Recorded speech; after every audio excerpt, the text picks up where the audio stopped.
What's the meaning of classroom?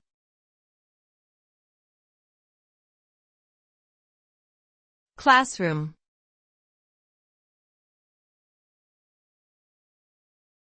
Classroom.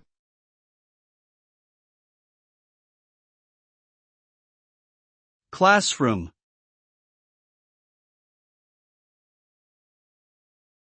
Classroom.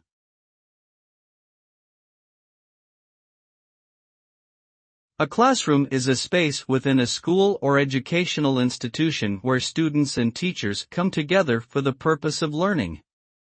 The room usually contains desks, chairs, chalkboards or whiteboards, and other educational materials.